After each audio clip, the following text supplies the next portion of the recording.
Welcome to One-on-One with Expert Flyer. This is your host, Lisa Caslin. The summer of 22 is promising to be a blockbuster shot in the arm for the travel industry.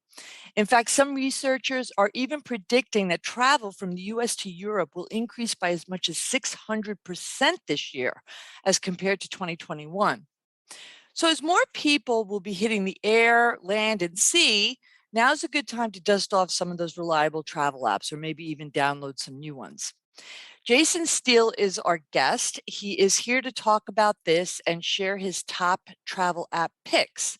In case you haven't seen Jason recently, he's a writer and frequently quoted credit card and travel rewards expert. Hey, Jason. Hi, how you doing? Good to I'm see you. good. It's good to have you back. Very good to have you back. So, we're talking about travel apps, and there are some vintage apps out there that are still pulling their weight, and maybe people have forgotten about them, and maybe there's some new ones too. But we wanted to get your top picks. What are the travel apps that you think are worth dusting off, or maybe I don't know, some new ones that you think people should take a look at?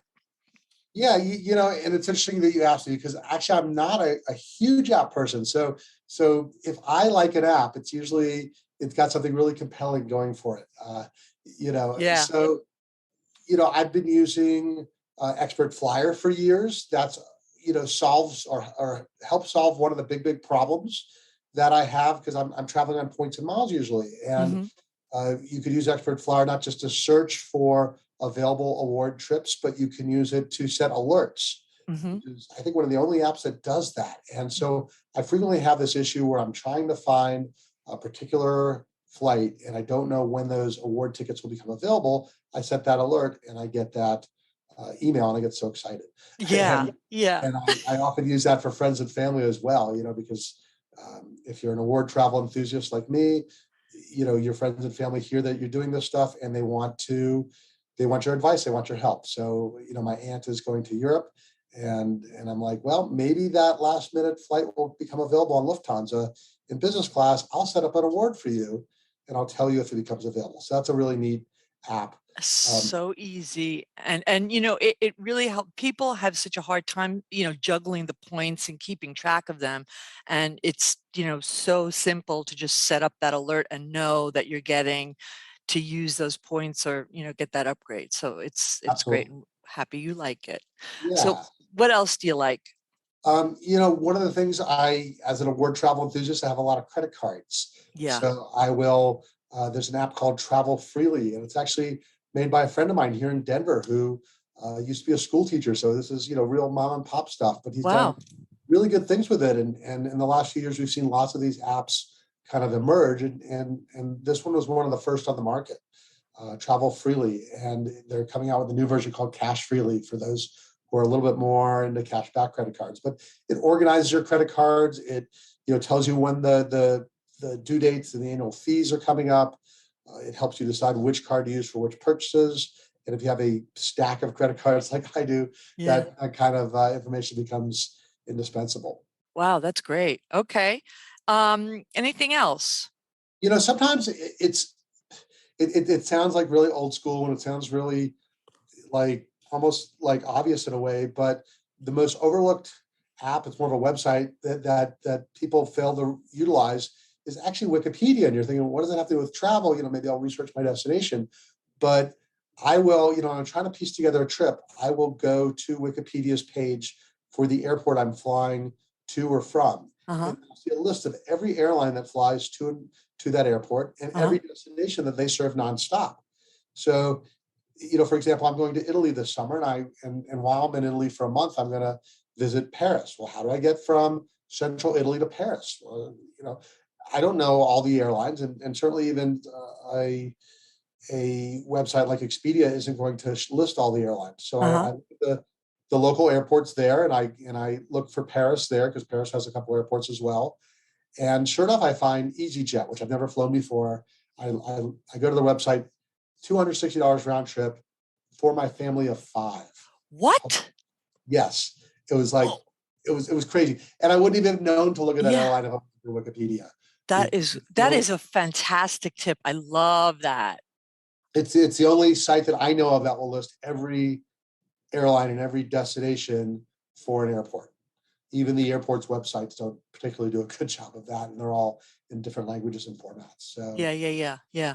2 seconds, I could quickly tell you. I was talking to a friend yesterday. She was trying to get from Denver to Perth, Australia, with one stop. And I was like, okay, I know how you could do that. Sure enough, I looked at Tokyo. Tokyo has a flight to Perth. Done. And she's like, wow, I had no idea. You're So such a show off. yeah, you can impress your friends. You could pretend you're an av geek and know this stuff. Spend a second or two and look at Wikipedia.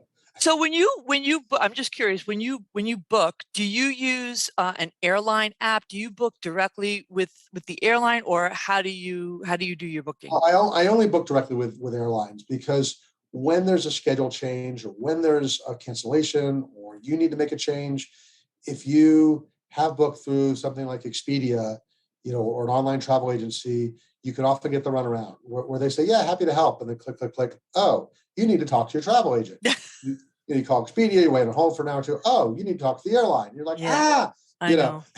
and you don't want that to happen. So particularly with air travel, you want to book directly with an airline. When it comes to hotels, actually a travel agent helps. Like I just booked a hotel night in Italy, and I didn't want to book directly with the hotel because the website was translated from Italian, and I don't know, and I don't know what their cancellation policy. It's all spelled out. In this case, I used hotels.com. It's all spelled out on the online travel agency, what your policies are, and what you could expect, which rooms are you getting breakfast included, things like that, pictures of the rooms. And it's just, especially when you're dealing with other languages, it's easier to do that with a non-chain hotel. If I'm staying at a Hyatt, Hilton, Marriott, one of the chains, then I'll book directly through the chain. Okay, makes sense.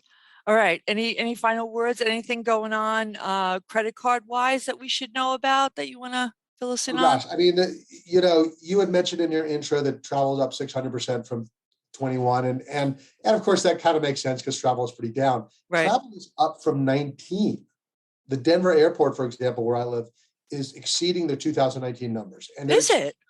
Yep, they're exceeding them more in domestic and leisure travel than they are in international and business And travel, which is business. probably down slightly than compared to 2019, but might recover by the end of the year.